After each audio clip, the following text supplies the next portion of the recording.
Hi everyone, welcome back. Today we are going to continue talking about our properties of exponents. And we're going to be talking specifically about the power to power. And what does it mean when we have power to power? Power to power means that there is an exponent that is on the outside of an outside of the parentheses. So we can see that these two exponents are practically touching.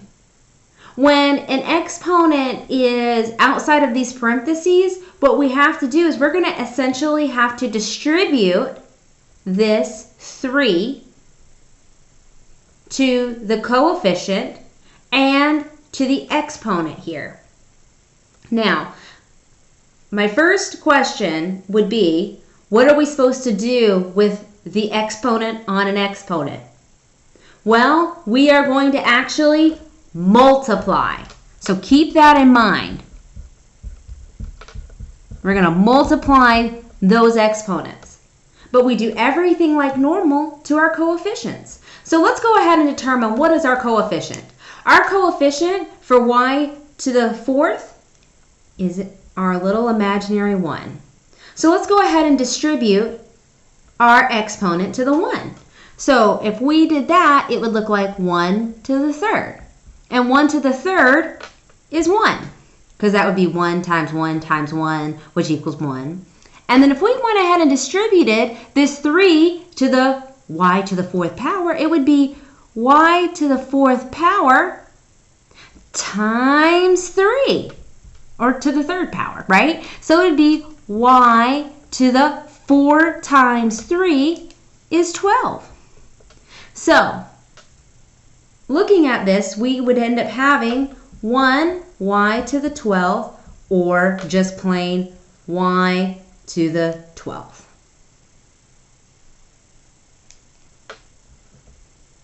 And that's your answer. And we do that because 1 to the 3rd is 1 times 1 times 1, which is 1.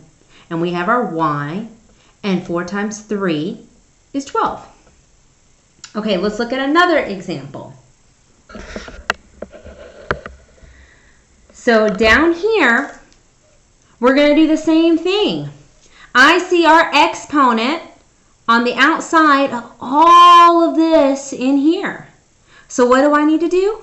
I need to go ahead and distribute this squared here and this squared here. So essentially, we're going to treat our coefficients like normal. So if we distribute our squared, it would be 8 squared, which equals 8 times 8, 64.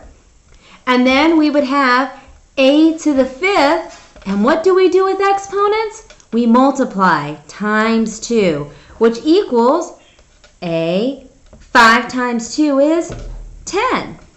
So our answer would actually be 64 a to the 10th.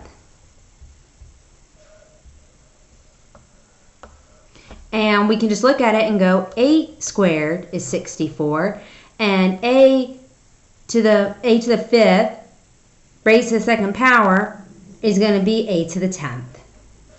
All right, let's go ahead and look at another example. So we see that this example, it looks like it got harder, but it has not. The same thing that we've been doing this, okay?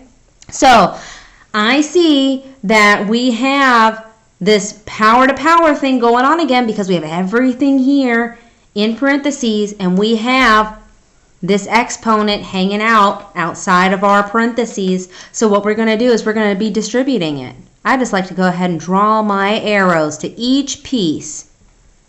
And then look, I'm going to make sure I do it to this one too. Okay, so let's just go ahead and start with our first one. So we have our coefficient, or our base, so we're going to say 2 to the 3rd.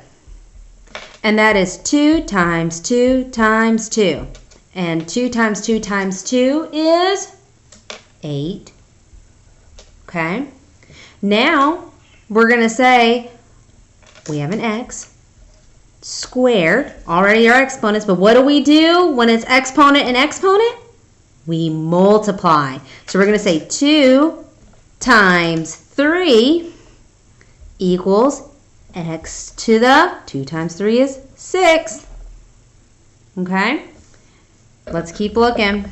Now we have our y to the 4th, so y to the 4th, and then we have our 3 out here, so we're going to say times 3 equals y to the 4 times 3 is 12.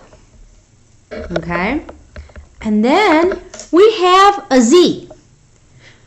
What's the exponent for our z? Our exponent's actually an imaginary 1. Okay? So, we know we're going to say z to the 1st times, what's our exponent? 3 equals z to the 3rd. So now that we have all of these identified, let's go ahead and put it together in a final answer. So we're going to say 8x to the 6th, y to the 12th, and z to the 3rd. And that's our answer. And this is the work for the logic, but you could also just tell yourself 2 cubed, so 2 times 2 times 2 is 8. X squared, 2 times 3, x to the 6th. Y to the 4th, times 3, y to the 12th. And z, if we know it's to the 1st power, we know 1 times 3 is 3. So that's the work for this one.